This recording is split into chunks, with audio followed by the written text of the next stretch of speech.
Bismillahirrahmanirrahim. Assalamualaikum warahmatullahi wabarakatuh.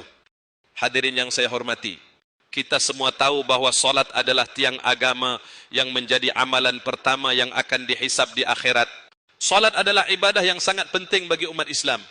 Dan Allah subhanahu wa ta'ala telah memerintahkan kita untuk melaksanakannya dengan penuh kekhusyukan dan tata cara yang benar. Selain rukun-rukun solat yang wajib kita lakukan, ada juga beberapa sunnah dalam solat yang sering terlupakan atau dianggap remeh oleh sebagian dari kita. Pada kesempatan ini, mari kita bahas beberapa sunnah dalam solat yang seharusnya kita perhatikan, agar solat kita lebih sempurna dan diterima oleh Allah Subhanahu. Pertama, memulai solat dengan takbiratul ihram yang penuh. Takbiratul ihram adalah takbir pertama yang kita lafalkan saat memulai solat. Dalam sunnah, dianjurkan untuk mengangkat kedua tangan hingga sejajar dengan telinga atau bahu saat mengucapkan takbir tersebut.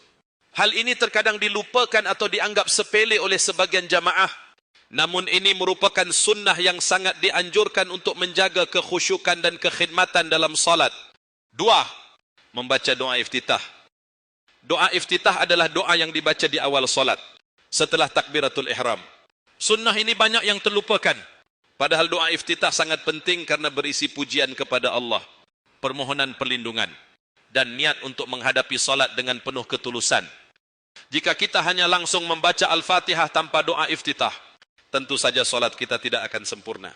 Maka, marilah kita berusaha untuk mengamalkan doa iftitah setiap kali kita memulai salat. Tiga, memelihara posisi tangan setelah takbiratul ihram. Setelah mengangkat tangan saat takbiratul ihram, sunnah yang juga sering terlupakan adalah meletakkan tangan pada posisi yang benar. Sunnah dalam hal ini adalah meletakkan tangan di atas dada, tepatnya di bawah leher, dengan tangan kanan di atas tangan kiri. Ini adalah posisi yang diajarkan oleh Rasulullah SAW. Terkadang kita terlalu terburu-buru dalam melaksanakan solat dan mengabaikan sunnah ini. Padahal meletakkan tangan di tempat yang tepat akan menambah ketenangan dan khusyuk dalam solat kita. Empat, membaca ta'awuz dan bismillah di setiap awal surat. Setiap kali kita memulai surat dalam solat setelah Al-Fatihah, sunnah untuk membaca ta'awuz, a'udzubillahi minasyaitanir rajim, dan bismillah. Sunnah ini sering terlupakan, terutama dalam solat berjamaah. Padahal dengan membaca ta'awuz, kita memohon perlindungan kepada Allah dari godaan setan yang ingin mengganggu kekhusyukan kita dalam solat.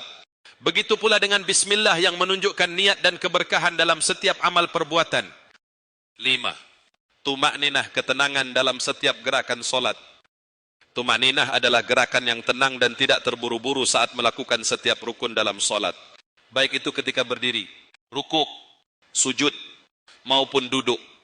Sunnah ini sering terabaikan oleh sebagian orang yang terburu-buru dalam menjalankan solat. Padahal Rasulullah SAW menekankan pentingnya ketenangan dalam solat. Karena itu adalah bagian dari kekhusyukan. Dengan melaksanakan tumakninah, kita akan lebih bisa merasakan kedekatan dengan Allah Subhanahu wa taala. 6. Membaca doa setelah tasyahud akhir. Sunnah yang juga sering terlupakan adalah membaca doa setelah tasyahud akhir, sebelum salam. Dalam doa ini, kita memohon kepada Allah untuk keselamatan di dunia dan akhirat, serta meminta kebaikan bagi diri kita, keluarga, dan seluruh umat Islam. Doa ini mengandung banyak manfaat dan sangat dianjurkan untuk diucapkan agar salat kita lebih sempurna. 7.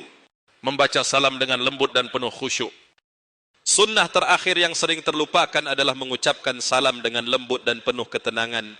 Jangan terburu-buru saat mengucapkan salam setelah selesai salat. Kita dianjurkan untuk mengucapkan salam dengan penuh keikhlasan. Karena salam adalah doa bagi diri kita dan orang-orang di sekitar kita. Hadirin yang saya hormati, mari kita berusaha untuk memperhatikan sunnah-sunnah ini dalam setiap salat kita. Dengan melaksanakan sunnah-sunnah dalam salat, kita akan lebih mendekatkan diri kepada Allah SWT, serta salat kita akan menjadi lebih sempurna. Ingatlah bahwa salat bukan hanya sekedar rutinitas, tetapi merupakan ibadah yang harus dilakukan dengan penuh kekhusyukan dan kesadaran. Semoga kita semua diberikan kekuatan untuk menjaga sunnah-sunnah dalam salat dan salat kita diterima oleh Allah Subhanahu wa taala. Amin. Wassalamualaikum warahmatullahi wabarakatuh.